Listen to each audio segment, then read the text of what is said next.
morning everyone, it's still Michelle. I still hope you're well, and it's still Monday morning. Wanted to start a new video because I want to really focus in. I'm going to play some clips. I want to focus in on Grandma. Where was she? Where was she?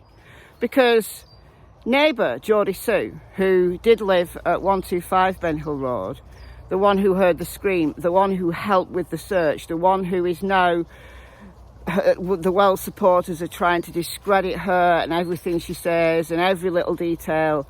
Absolute nonsense. Trying to introduce the possibility of reasonable doubt, trying to damage control, whatever. Talk to the hand, because you're not being very effective at it. Try harder.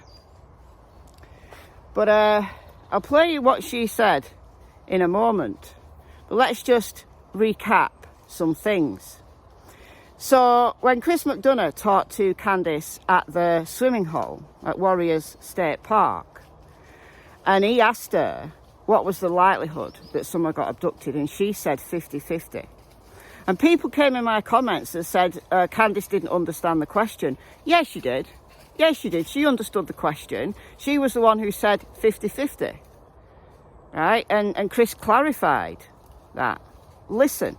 The only thing that can come to my mind is that somebody snuck up there in that yard and took my baby girl. What are the odds of that? What are the odds of that? From your perspective? It happens all the time, all the way around the world. I'm not questioning that it happens. I'm just asking you from your perspective, in your property, living up there as long as you have, Candice, right? What are the odds that that happened? I don't know. Take a guess. 50-50. Okay. What would be the 50% that it didn't happen? What are the other possibilities? I have no idea. So what was the other 50%? She didn't say. She doesn't know. How can she not know? What? She can't understand the possibility that someone just wandered off. Okay, so what else? Where's your other 50%? But Hunter, in his interview with Chris McDonough, said this. What do you think happened this summer? To be honest with you, her grandma was out of her mind. Like, you guys, them, I'm not saying you have to. I'm not saying they have to be in the camera. I understand. But I'm saying you can ask them that her mother's usually grumpy, controlling, like a regular grandma, like her. I'm not trying to be mean. Hunter said Grandma...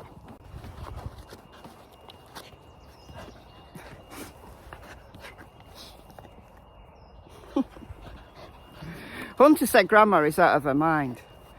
When Chris said, what do you think happened to Summer? Well, and then he clarified it by saying she's moody, just like a regular grandma. Now, regular grandmas don't go murdering their grandchildren. Although, if you watch Crime Story Sunday yesterday, I'll leave a link to it on my other channel, Michelle Walks. You'll know that a giggling grandma did kill 2 of her grandchildren. But I don't believe, it's my personal belief, I don't believe that Grandma killed Summer. I don't believe Summer was murdered. Something happened. I've tried so hard to see the Wells as innocent and say maybe they are. Maybe they are. I started this case with that presumption of innocence, but they've talked me into... they've talked me into, just by their behaviour, by the things they've said, by their inconsistencies, by their attempt to cover up, and I've got 7 alibis nonsense. That is so not what an innocent person would do. The pranking is so not what grieving parents would do. I guess they might if they were really immature. I don't know. But, what Geordie Sue said the other day on Facebook, and she talked about it again last night with Tiffany Marie, and I'll play that clip here from Geordie Sue's Facebook. I'll leave a link to Geordie Sue's Facebook account in the description box, because she has a lot of content over there, and I think people miss it because it's on Facebook and not on YouTube, but I'll leave a link, so listen. I was fucking Candice, bro. Where was Candice?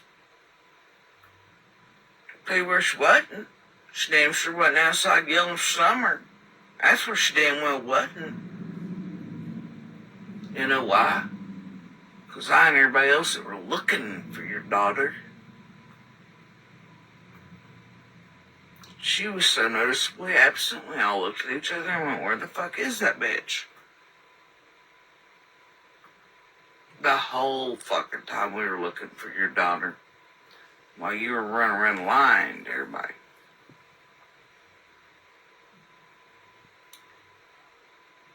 Notice me details, the ones you caught on to seem to be the ones that get you caught the fuck up.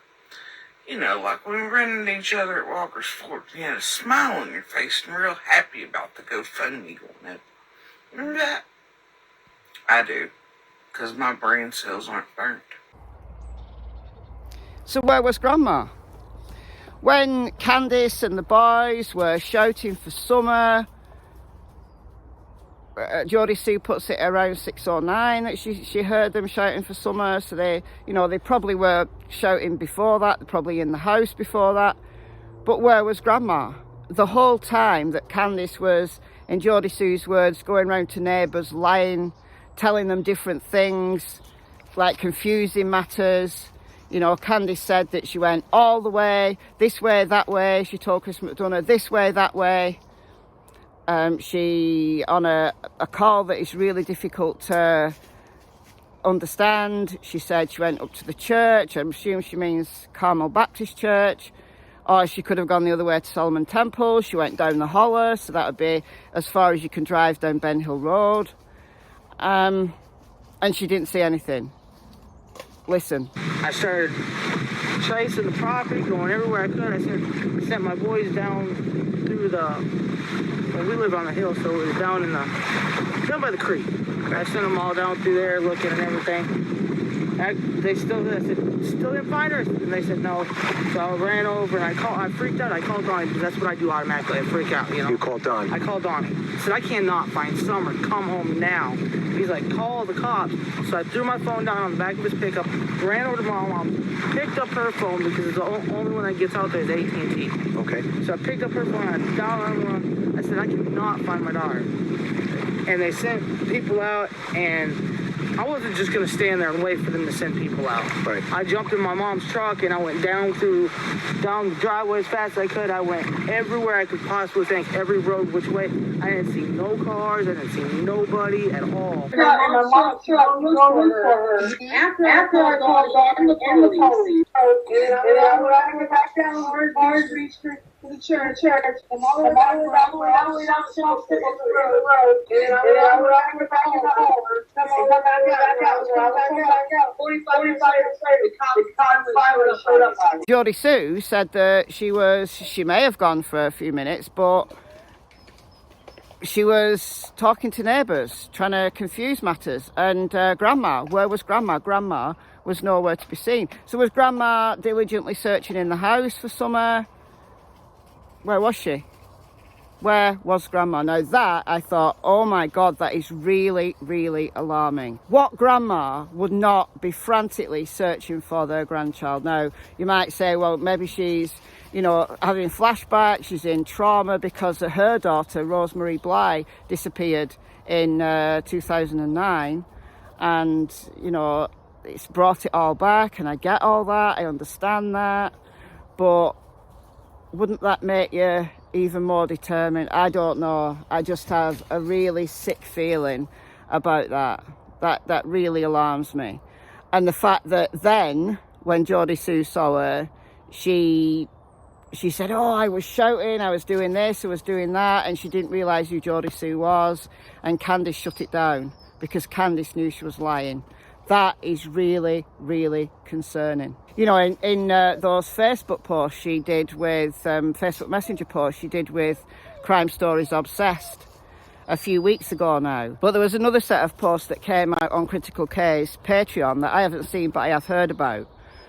And, you know, she told the story, you know, planting flowers, peppermint candy from Grandma. Candice went in to look for Summer after 2 minutes, and Summer was nowhere to be seen. And what Grandma's words were that Candice came back from the basement hysterically crying. Well, if Candice was hysterically crying, you knew Summer had gone, so you can't make the excuse that you were asleep or something like that. You know, you had a sleep in your camper. which you told the other woman that you were talking to that you were asleep, and the last time you saw Summer she was in the truck and Candice took her off because she was unwell and you went for a sleep. So which one is it? You can't be asleep and awake at the same time. And if you're claiming you were asleep, well, how did you know Candice was hysterically crying? And if Candice was hysterically crying, why were you not looking for your granddaughter? You tell me. You tell me, Candice Hara. You tell me, Grandma. I don't know what else to say. I don't know what to tell you. But let me know what you think. Let me know what you think in the comments below. I've been Michelle. I hope you're well. I'll see you in the next video. It's goodbye from them two. Just there.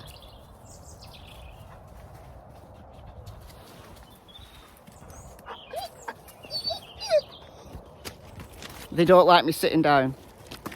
Bye, guys.